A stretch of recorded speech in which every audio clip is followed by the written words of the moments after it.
Hello students, मेरा नाम टिंकू जैन। मैं टिंकू जैन केमिस्ट्री क्लासेस से आपके बीच लास्ट वीडियो ठोस अवस्था वाले चैप्टर की लेके आया था।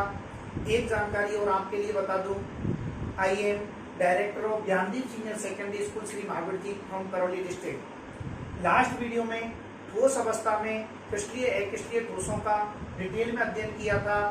आज की वीडियो में अपन क्रिस्टल जालक या त्रिविम जालक का अध्ययन करेंगे। क्रिस्टल जालक, जिसको त्रिविम जालक भी कहते हैं,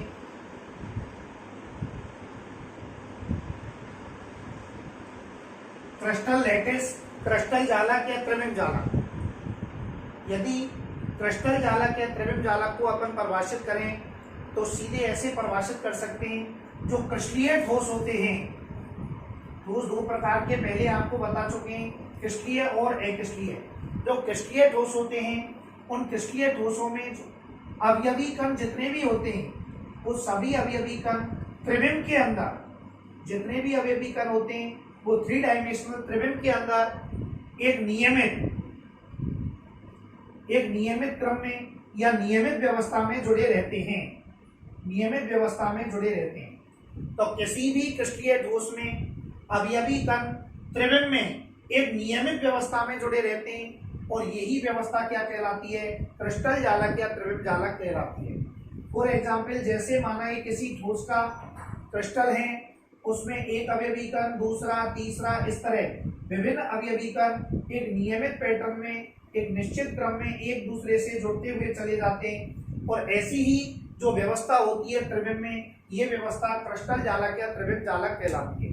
तो आप नोट कर सकते हो, क्रिस्टल जालक या त्रिविम जालक क्या है? किसी क्रिस्टलीय ठोस में अवयवी कणों की त्रिविम में नियमित व्यवस्था ही क्रिस्टल जालक या त्रिविम जालक कहलाती है। लेकिन ये जो क्रिस्टल जालक होता है या त्रिविम जालक होता है, इसको एक दूसरे पैटर्न से और परिभाषित किया जा सकता है। तो आइए देखते हैं क्रिस्टल जालक और त्रिविम जालक को दूसरा किस प्रकार से अपन व्यवस्थित या परिभाषित कर सकते हैं। ये जो क्रिस्टल के अंदर प्रत्येक जो अवयवी कण होता है, इस प्रत्येक अवयवी कण को एक बिंदु द्वारा प्रदर्शित किया जाता है।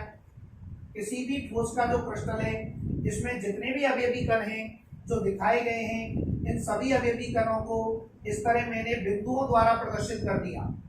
ये जो प्रत्येक अवयवी कण है, एक अवयवी कण एक बिंदु को दर्शाता है, और ये जो अवयवी कण होते हैं जो एक बिंदु को दर्शाता है, ये बिंदु जालक बिंदु या जालक स्थल कहलाते हैं। जालक बिंदु कह सकते हैं इनको, या जालक स्थल नाम कह सकते हैं। तो सीधा वन लाइनर ध्यान में रखेंगे, किसी भी क्रिस्टल में अवयवी कण को जिन बिंदुओं द्वारा प्रदर्शित किया जाता है, उन बिंदुओं को जालक बिंदु या जालक स्थल कहते हैं। अब इस तरह एक पंक्ति के 4 जालक बिंदु या 4 जो अवयवी कण है, एक सीध के सभी जालक बिंदुओं को यदि हम परस्पर मिलाएं तो एक तल निर्मित होता है, और वो जो तल होता है वो तल कहलाता है जालक तल। ये जो तल होगा, यहाँ पर ये जो तल बना, एक सीध में जब अपन एक ही सीध के सभी जालक बिंदुओं को आपस में miलाएंगे, एक पंक्ति के एक सीध के सभी जालक बिंदुओं को परस्पर मिलाने पर निर्मित होने वाला तल कहलाता है जालक तल। जालक तल कहलाता है। तो ये पूरा एक जालक तल हो गया, जो एक पंक्ति या एक सीध के सभी जालक बिंदुओं को परस्पर मिलाता है। इस तरह पूरे क्रिस्टल में जितने भी अवयवी कण हैं, उन सभी अवयवी कणों को इस तरह जालक बिंदुओं द्वारा अपन ने प्रदर्शित कर दिया। ये दूसरी पंक्ति के जालक बिंदु हो गए, ये नीचे तीसरी पंक्ति के जालक बिंदु हो गए। इस तरह ठोस के क्रिस्टल में जितने भी जालक अवयवी कण होंगे, उन सभी अवयवी कणों को इस तरह पंक्ति के रूप में प्रदर्शित करेंगे, और एक पंक्ति के अवयवी कणों को परस्पर मिलाने पर ये जो यहाँ पर स्थिति बनेगी वो क्या कहलाएगी? जालक तल कहलाएगी। इस तरह पूरे क्रिस्टल में बहुत सारे जालक तल भी निर्मित हो जाएंगे। जितनी पंक्तियां होंगी उतने ही जालक तल क्रिस्टल में निर्मित हो जाएंगे। एक बार दोबारा समझें, किसी ठोस के अवयवी कणों को जिन बिंदुओं द्वारा प्रदर्शित किया जाता है, उन बिंदुओं को जालक बिंदु या जालक स्थल कहते हैं। एक पंक्ति के एक सीध के सभी जालक बिंदुओं को परस्पर मिलाने पर निर्मित होने वाला तल जालक तल कहलाता है। जैसे यहाँ पर एक जालक तल ये हो गया, दूसरा जालक तल ये हो गया, तीसरा जालक तल ये हो गया। इस तरह जितनी भी पंक्तियां होंगी उन सभी पंक्तियों द्वारा अलग अलग जालक तलों का निर्माण हो जाएगा। अब इस तरह पूरे क्रिस्टल में जितनी भी जालक तल होंगे इन सभी जालक तलों को मिलाकर निर्मित होने वाली जो संपूर्ण संरचना होगी वो संरचना कहलाएगी जालक, क्रिस्टल जालक या त्रिविम जालक। तो ये जो संपूर्ण संरचना है कंप्लीट सभी जालक तलों को मिलाकर बनी, ये कंप्लीट पूरी जो संरचना होती है वो क्या कहलाती है? क्रिस्टल जालक या त्रिविम जालक कहलाती है। तो क्रिस्टल जालक या त्रिविम जालक को एक तो वन लाइनर डायरेक्ट ही परिभाषित कर दिया, किसी क्रिस्टीय ठोस में अवयवी कणों की त्रिविम में नियमित व्यवस्था क्रिस्टल जालक या त्रिविम जालक कहलाती है। दूसरा, इस तरह भी परिभाषित कर सकते हैं, किसी ठोस में अवयवी कणों को जिन बिंदुओं द्वारा प्रदर्शित किया जाता है वे बिंदु जालक बिंदु कहलाते हैं या जालक स्थल कहलाते हैं। एक पंक्ति या एक सीध के सभी जालक बिंदुओं को परस्पर मिलाने पर निर्मित होने वाला तल जालक तल कहलाता है। इस प्रकार क्रिस्टल में सभी जालक तलों को मिलाकर निर्मित होने वाली संपूर्ण संरचना ही क्रिस्टल जालक या त्रिविम जालक कहलाती है। तो एक क्रिस्टल जालक और त्रिविम जालक को ऐसे भी परिभाषित कर सकते हैं, किसी ठोस में निर्मित संरचना जिसमें सभी जालक तलों द्वारा निर्मित होने वाली जो संपूर्ण संरचना होती है वो क्रिस्टल जालक या त्रिविम जालक कहलाती है। एक चीज मैं और आपको इम्पोर्टेंट यहाँ पर बताऊं, ये जो ठोस अवस्था वाला चैप्टर है सॉलिड स्टेट, इसके अंदर ही ये शब्द यूज होते हैं क्रिस्टल जालक त्रिविम जालक। लेकिन एग्जाम में एक बार 12th बोर्ड में एक परिभाषा पूछ ली छोटी सी, जालक यौगिक किसे कहते हैं? जालक यौगिक किसे कहते हैं? उस समय ज्यादातर स्टूडेंट्स जालक यौगिक, चूंकि जालक शब्द ही ठोस अवस्था वाले चैप्टर में आता है केमिस्ट्री के अंदर, तो ठोस अवस्था वाले चैप्टर से ज्यादातर स्टूडेंटों ने उत्तर दिया क्रिस्टल जालक या त्रिविम जालक को। लेकिन यहाँ पर पूछ क्या रहा है प्रश्न में? जालक यौगिक। तो मैं आपको ध्यान देने के लिए बिल्कुल आपको ध्यान रखना है, जालक यौगिक यदि एग्जाम में पूछता है तो केमिस्ट्री का चैप्टर नंबर 9 कोऑर्डिनेशन कंपाउंड उपसेसरी जब यौगिक पढ़ेंगे वहां पर आएगा योगात्मक यौगिक। शुरुआत में चैप्टर की में, और योगात्मक यौगिक दो प्रकार के होते हैं, द्विक लवण और संकुल लवण। वहां जब द्विक लवण संकुल लवण पढ़ते हैं वहां पर जालक यौगिक को अलग से परिभाषित करेंगे। तो परिभाषा तो पूछी थी चैप्टर नंबर 9 कोऑर्डिनेशन कंपाउंड से, लेकिन जालक शब्द समझकर ज्यादातर स्टूडेंट्स ने उत्तर कहां से दे दिया? क्रिस्टल जालक या त्रिविम जालक यानी सॉलिड स्टेट ठोस अवस्था वाले चैप्टर से।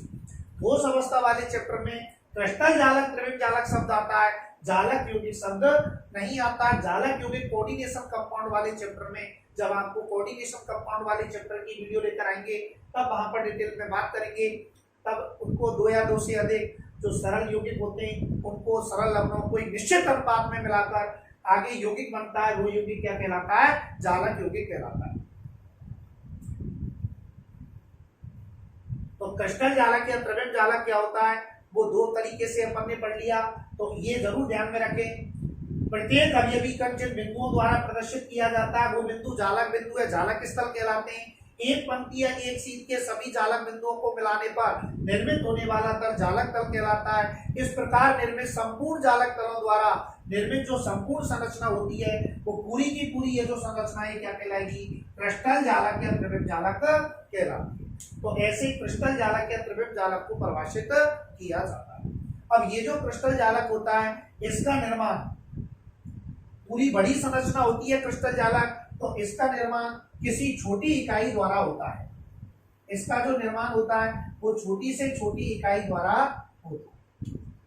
तो क्रिस्टल जालक जो होता है वो छोटी संरचना द्वारा या छोटी इकाइयों द्वारा निर्मित होता है। छोटी इकाइयों द्वारा निर्मित होता है। जैसे बायोलॉजी में अपन पढ़ते हैं मानव शरीर का निर्माण कोशिका द्वारा होता है।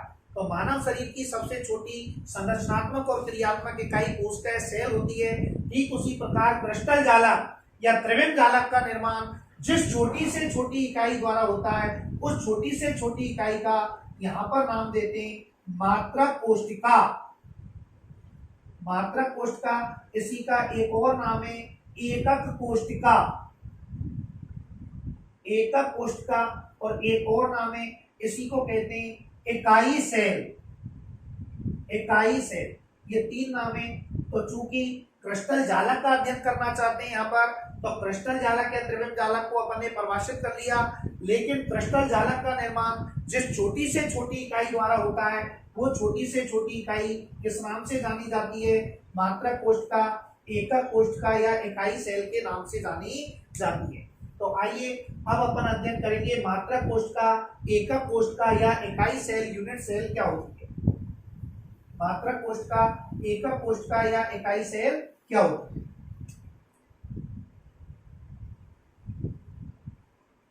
देखिए, मात्रक कोष्ठिका, जिसको एकक कोष्ठका इकाई सेल भी कहते हैं, इसको कैसे परिभाषित किया जाएगा? माना उदाहरण के लिए एक 3 मंजिल स्कूल की बिल्डिंग है, माना कोई विद्यालय का भवन है, 3 मंजिल बना हुआ, और इस विद्यालय के भवन में पहली मंजिल में ये कमरे उपस्थित हैं, 4 कमरे पहली मंजिल पर हैं, 4 कमरे ही दूसरी मंजिल पर हैं, और 4 कमरे ही तीसरी मंजिल पर हैं। और इस तरह 3 मंजिल बना हुआ है विद्यालय का जो भवन है। इस कंप्लीट भवन को तो अपन क्या नाम देंगे? बड़ी जो संरचना होती है, क्रिस्टल जालक या त्रिविम जालक। अब इसका निर्माण किससे हो रहा है? पहली मंजिल पर एक कमरा बना, फिर पहली मंजिल पर दूसरा कमरा बना, फिर पहली मंजिल पर तीसरा कमरा बना, फिर चौथा कमरा बना। इस तरह इसका निर्माण किससे हो रहा है? कमरों से हो रहा है। तो ये जो कमरा है, माना समान साइज के सभी कमरे हैं, तो ये जो एक कमरा है, एक जो कमरा यहाँ पर बना हुआ है, ये विद्यालय भवन यदि संपूर्ण क्रिस्टल जालक माना जाए, तो ये जो एक कमरा अपन ने बनाया, इस एक कमरा इस विद्यालय भवन की क्या कहलाएगा? छोटी से छोटी इकाई, छोटी से छोटी इकाई या संरचना कहलाएगा। और क्रिस्टल जालक की छोटी से छोटी इकाई ही क्या कहलाती है? मात्रक कोष्ठका या एकक कोष्ठका या इकाई सेल कहलाती है। तो ये जो छोटी से छोटी इकाई है, एक कमरा, ये विद्यालय भवन को यदि अपन संपूर्ण क्रिस्टल जालक माने, तो ये एक कमरा इस विद्यालय भवन वाले क्रिस्टल जालक के लिए एक कमरा क्या कहलाएगा? मात्रक कोष्ठका, एकक कोष्ठका या इकाई सेल कहलाएगा।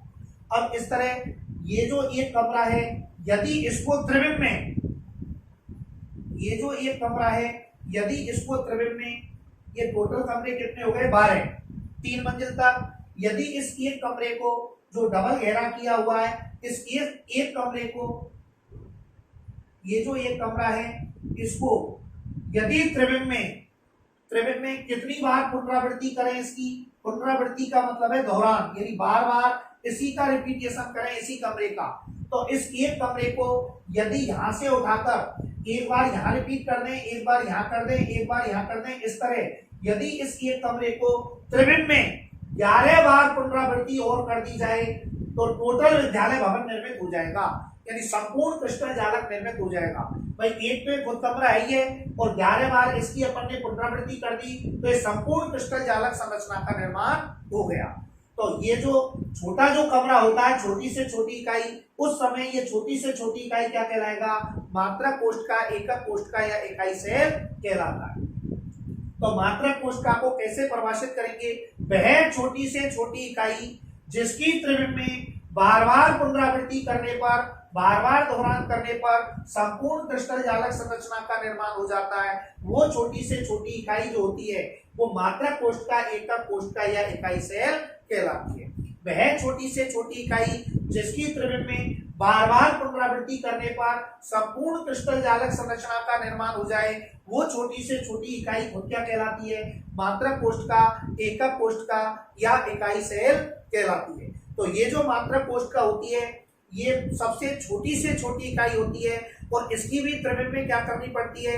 रिपीटेशन करना पड़ता है, या बार बार पुनरावृत्ति करनी पड़ती है, या दोहरान करना पड़ता है। तो वह छोटी से छोटी इकाई जिसकी त्रिविम में बार बार पुनरावृत्ति करने पर संपूर्ण क्रिस्टल जालक संरचना का निर्माण होता है, मात्रक कोष्ठका, एकक कोष्ठका या इकाई सेल कहलाती है। आइए इसको एक दूसरे उदाहरण से और समझते हैं। माना आपके पास एक घन है, गणित के अंदर क्यूब जो अपन पढ़ते हैं घन, माना आपके पास एक घन है और बड़ा घन है इस तरह। माना आपके पास ये बड़ा घन दिया हुआ है और ये जो बड़ा घन दिया है इसकी एक जो भुजा है वो 5 सेंटीमीटर है। तो घन की एक भुजा, बड़े घन की जो भुजा दे रखी है वो माना उदाहरण के लिए फॉर एग्जांपल 5 सेंटीमीटर है। यदि मैं आपसे कहूं कि इस घन में छोटे छोटे काटकर इससे बहुत सारे घन बनाने, लेकिन जो छोटा घन बनेंगे जितने भी सभी समान आकार के होने चाहिए और उनकी छोटे घन की जो भुजा है वो 1 सेंटीमीटर वाले घन होने चाहिए। तो छोटा घन जो अपन निर्मित कर रहे हैं वो 1 सेंटीमीटर भुजा वाला छोटा घन निर्मित करना चाहते हैं। इस बड़े घन की भुजा 5 सेंटीमीटर है। इसको छोटे छोटे भागों में काटकर 1 सेंटीमीटर भुजा वाले कितने घनों का निर्माण किया जा सकता है। तो अपन यदि गणित लगाएंगे तो घन का आयतन होता है भुजा का क्यूब, तो बड़े घन का आयतन हो जाएगा भुजा का क्यूब यानी 5 का क्यूब, और 5 का क्यूब क्या होता है 125 सेंटीमीटर क्यूब। तो ये हो जाएगा 125 सेंटीमीटर क्यूब बड़े घन का आयतन। और एक यदि छोटे घन का आयतन निकालें, चूंकि एक भुजा है तो भुजा का क्यूब यानी 1 का क्यूब, तो इसमें आएगा 1 सेंटीमीटर क्यूब। तो जो छोटे घन बन रहे हैं उनका आयतन होगा 1 सेंटीमीटर क्यूब प्रत्येक का, और बड़े घन का आयतन है 125 सेंटीमीटर क्यूब। तो कितनी संख्या में घन बनेंगे, तो घनों की जो संख्या निकालेंगे वो इस तरह निकालेंगे 125 आयतन में एक आयतन का भाग देंगे तो संख्या निकल के आ जाएगी 125। तो यदि एक 5 सेंटीमीटर भुजा वाला बड़ा घन लें और उसमें 1-1 सेंटीमीटर भुजा वाले छोटे घन बनाएं तो कितने घन बनेंगे संख्या में 125 संख्या में छोटे घन बनेंगे। अब ये जो 125 काट के छोटे छोटे घन बनाए, इनमें एक घन को यदि अपन ले लें, एक घन को छोटे घन को ले लें, केवल एक छोटा घन, और उस एक छोटे घन को त्रिविम में कितनी बार पुनरावृत्ति करें 124 बार। दोबारा समझो, एक तो वो खुद घन है ही है छोटा, और उसके साइडों में उसी घन की 124 बार यदि पुनरावृत्ति करेंगे, रिपीटिशन करेंगे, तो बड़े घन की संपूर्ण क्रिस्टल जालक संरचना का निर्माण हो जाएगा। अतः ये जो 1 सेंटीमीटर भुजा वाला जो छोटा घन है ये इस पूरे क्रिस्टल जालक के लिए क्या कहलाएगा, मात्रक कोष्ठ का, एकक कोष्ठ का या इकाई सेल कहलाएगा। क्योंकि इस 1 सेंटीमीटर भुजा वाले छोटे घन की त्रिविम में 124 बार पुनरावृत्ति करने पर संपूर्ण क्रिस्टल जालक यानी बड़ा घन निर्मित हो जाएगा। अतः ये 1 सेंटीमीटर भुजा वाला जो छोटा घन है ये बड़े घन या बड़ा घन मतलब क्रिस्टल जालक के लिए मात्रक कोष्ठ का या एकक कोष्ठ का या इकाई सेल का कार्य करेगा। यदि इसका अपन चित्र बनाना चाहें तो इसे चित्र द्वारा भी प्रदर्शित कर सकते हैं, मात्रक कोष्ठ का या एकक कोष्ठ का। आइए देखिए एक बार चित्र पर भी विचार करते हैं। ये माना ये घन है,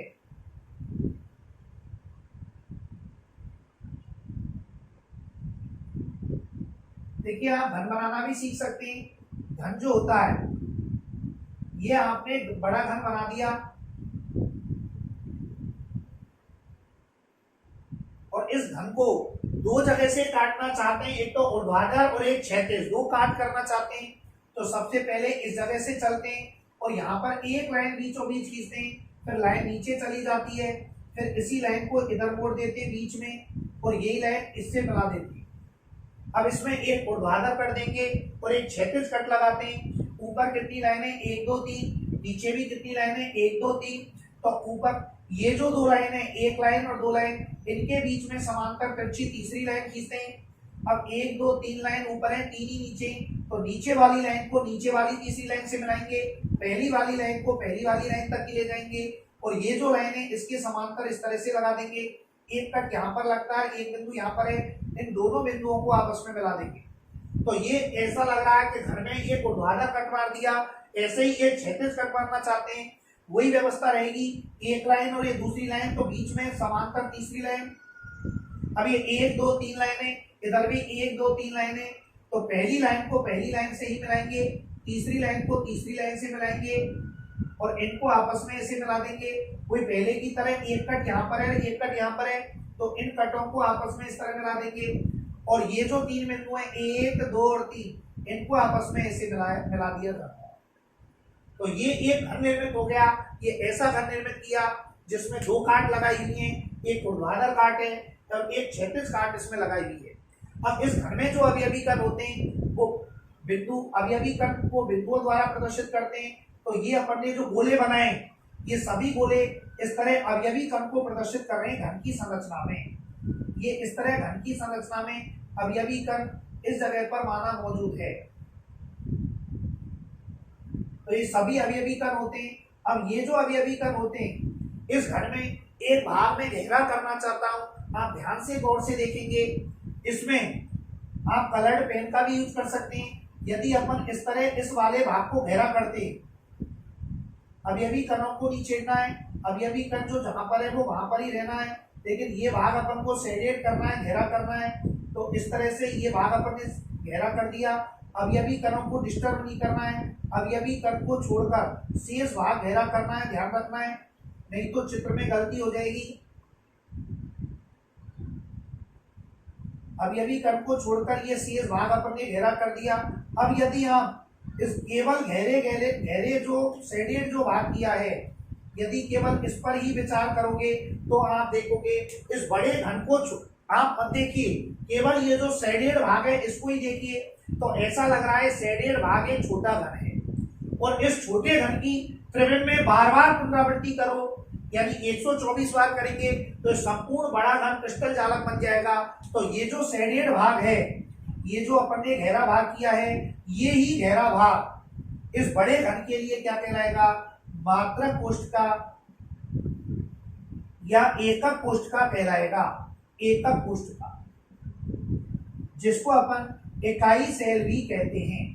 इकाई सेल, इकाई सेल। एक बार दोबारा समझें, ये जो सेडिएट वाला जो घन है ये छोटा घन है।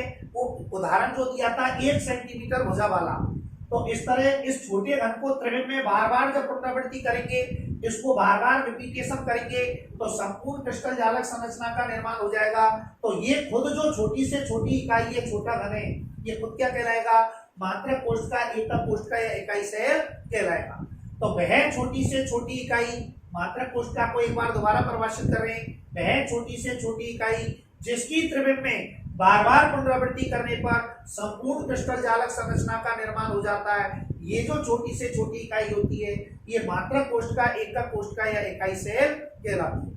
आप चित्र बना सकते हो, जिन पे चित्र नहीं बना वो इसकी स्क्रीनशॉट भी ले सकते हैं और बाद में चित्र आसानी से बना सकते हैं। तो ये मात्रक कोष्ठका, ये एकक कोष्ठका होती है जो क्रिस्टल जालकों के लिए एक बहुत ही महत्वपूर्ण पार्ट है, क्योंकि क्रिस्टल जालक का निर्माण जो होता है वो मात्रक कोष्ठका, एकक कोष्ठका या इकाई सेल के माध्यम से ही होता है। अब ये जो मात्रक कोष्ठका होती है ये आगे इसके जो वर्गीकरण अपन पढ़ेंगे, मात्रक कोष्ठका का वर्गीकरण। ये जो मात्रक कोष्ठका होती है के प्रकार, तो जर्नली अपन डायरेक्टली लिख सकते हैं और दो पार्टों में बता सकते हैं। मात्रक कोष्ठका जो होती है वो दो प्रकार की मात्रक कोष्ठकाएं होती हैं। उसमें पहला होता है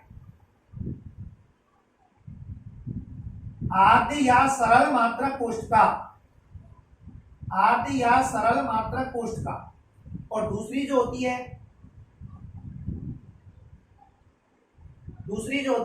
वो होती है केंद्रित मात्रक कोष्ठका।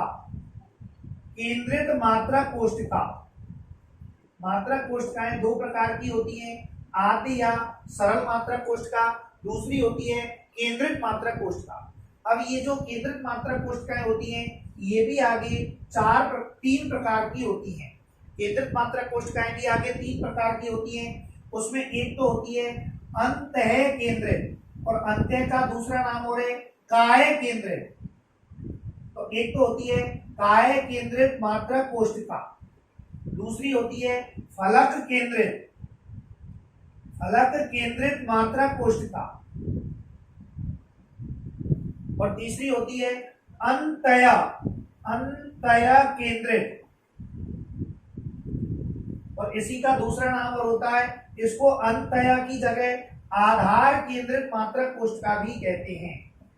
तो ये जो केंद्रित मात्रक कोष्ठकाएं होती हैं ये 3 प्रकार की होती हैं, अंतः या काय केंद्रित मात्रक कोष्ठका, एक होती है फलक केंद्रित मात्रक कोष्ठका, एक होती है अंतया देखो अंत है, अंत है, और ये होता है अंतय, अंतय या आधार केंद्रित मात्रक कोशिका। जनरली डायरेक्ट भी लिख देते हैं कि मात्रक कोशिकाएं 4 प्रकार की होती हैं। पहली आदि या सरल मात्रक कोशिका, दूसरी अंतय काय केंद्रित मात्रक कोशिका, तीसरी फलक केंद्रित मात्रक कोशिका, चौथी अंतय या आधार केंद्रित मात्रक कोशिका। तो मात्रक कोशिका का वर्गीकरण है। मात्रक कोशिका 3 मुख्यतः पहले 2 भागों में होती है, फिर केंद्रित वाली 3 प्रकार की होती है। इनकी डिटेल अभी बाद में पढ़ेंगे, लेकिन इससे पहले ये जो मात्रक कोशिकाएं होती हैं, ये किस तरह क्रिस्टल जालक में, जो टॉपिक अपन पढ़ रहे थे क्रिस्टल जालक या द्रव्यमान जालक, उसके अंदर मात्रक कोशिकाओं का क्या रोल रहता है, मात्रक कोशिकाओं द्वारा किस प्रकार क्रिस्टल जालक या द्रव्यमान जालक का निर्माण होता है। तो देखिए ये मात्रक कोशिकाओं के प्रकार थे, आप इसकी भी स्क्रीनशॉट लेके छोड़ सकते हैं। अब देखिए आगे,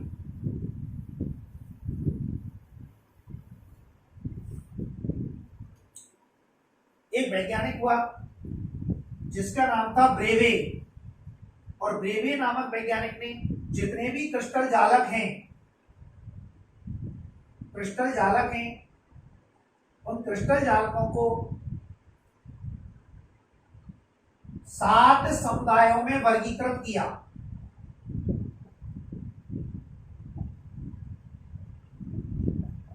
ब्रेवे नामक वैज्ञानिक ने जितने भी क्रिस्टल जालक होते हैं, उन सभी क्रिस्टल जालकों को 7 समुदायों में या 7 वर्गों में विभाजित किया। तो ब्रेवे नामक वैज्ञानिक ने एक प्रयोग किया था फिजिक्स में, और उसका नाम था एक्स किरण विवर्तन प्रयोग। एक्स किरण विवर्तन प्रयोग, एक्स किरण विवर्तन प्रयोग। ब्रेवे नामक वैज्ञानिक ने उस समय ज्ञात जितने भी क्रिस्टल निकाय थे, जितने भी क्रिस्टल समुदाय थे, जितने भी क्रिस्टल जालक थे, उन सभी क्रिस्टल जालकों के ऊपर कौन सी किरण डाली, एक्स किरण डाली, और एक्स किरण डालकर उन क्रिस्टलों की आंतरिक संरचना, किरणें अंदर जाती हैं क्रिस्टल के, और उस क्रिस्टल की आंतरिक संरचना किस प्रकार की है उसका अध्ययन ब्रेवे ने किया। और उसी आधार पर ब्रेवे ने, ब्रेवेज भी कहते हैं कई लेखक, ब्रेवे की जगह शब्द कई लेखक ब्रेवेज भी बोलते हैं। तो ब्रेवे या ब्रेवेज ने जितने भी क्रिस्टल निकाय या जो समुदाय थे, क्रिस्टल निकाय या जो जालक थे, उन सबको 7 समुदायों में वर्गीकृत किया, एक्स किरण विवर्तन प्रयोग करके उनकी आंतरिक संरचना का एक्स किरणें क्रिस्टलों पर डाली और क्रिस्टलों की आंतरिक संरचना का अध्ययन किया। तो ब्रेवे नामक वैज्ञानिक ने कौन कौन से जितने भी क्रिस्टल निकाय थे उनको 7 जो समुदायों में बांटा, उनके नाम क्या प्रदर्शित किए। तो देखिए क्रम से देखेंगे तो इनकी डिटेल भी अभी आगे पढ़ेंगे टेबल के माध्यम से। अभी पहले केवल नाम ही नाम इनके अपन ध्यान में रखेंगे। तो ब्रेवे का पहला जो क्रिस्टल जालक था उसको कहते हैं त्रिकोणी, त्रिकोणी क्रिस्टल निकाय, त्रिकोणी क्रिस्टल निकाय। और इस त्रिकोणी क्रिस्टल निकाय का ही एक दूसरा नाम और होता है, इसी को त्रिसमन्ताक्ष क्रिस्टल निकाय भी कहते हैं। तो कई बार कंफ्यूज करने के लिए त्रिकोणी की जगह शब्द कह देता है त्रिसमन्ताक्ष क्रिस्टल निकाय।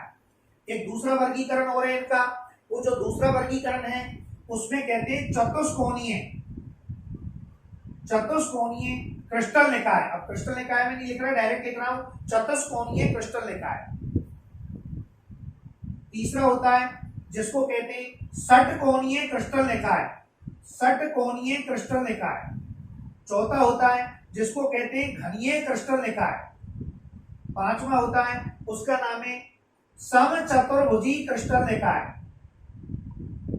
समचतुर्भुजी क्रिस्टल निकाय। एक होता है एकंताक्ष क्रिस्टल निकाय और एक होता है त्रिंताक्ष क्रिस्टल निकाय, त्रिंताक्ष क्रिस्टल निकाय।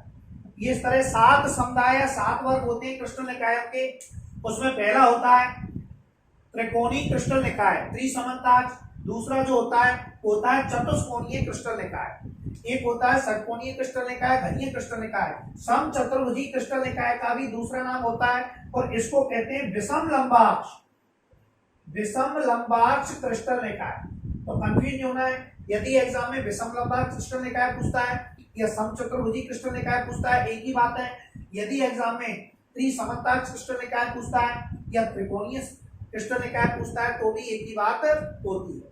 अब ब्रेवे नामक वैज्ञानिक ने अपन को ये यहाँ पर चेक करना है कि ये जो क्रिस्टल निकाय या समुदाय होते हैं, उन क्रिस्टल निकाय या समुदायों को जो 7 भागों में बांटा, इनका निर्माण मात्रक कोशिकाओं से किस प्रकार होता है। तो ब्रेवे ने एक लाइन बताई कि जितने भी क्रिस्टल निकाय होते हैं इनमें 14 प्रकार की मात्रक कोशिकाएं उपस्थित रहती हैं।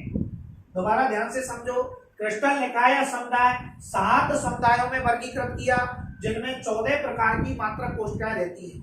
लेकिन यहाँ पर गणित नहीं लगानी है कि 7 समुदायों में 14 प्रकार की मात्रक कोशिकाएं, तो इन प्रत्येक में 2-2 प्रकार की मात्रक कोशिकाएं होंगी, ऐसा नहीं है। इनमें ये जो समचतुर्भुजी क्रिस्टल निकाय होता है इसमें अकेले में ही 4 प्रकार की मात्रक कोशिकाएं पाई जाती हैं। तो ये 7 जो क्रिस्टल निकाय होते हैं इनमें सर्वाधिक मात्रक कोशिकाएं जिस क्रिस्टल निकाय में पाई जाती है समुदाय में, वो कौन सा होता है, समचतुर्भुजी। तो वन लाइनर आप क्वेश्चन यहाँ पर नोट कर सकते हो।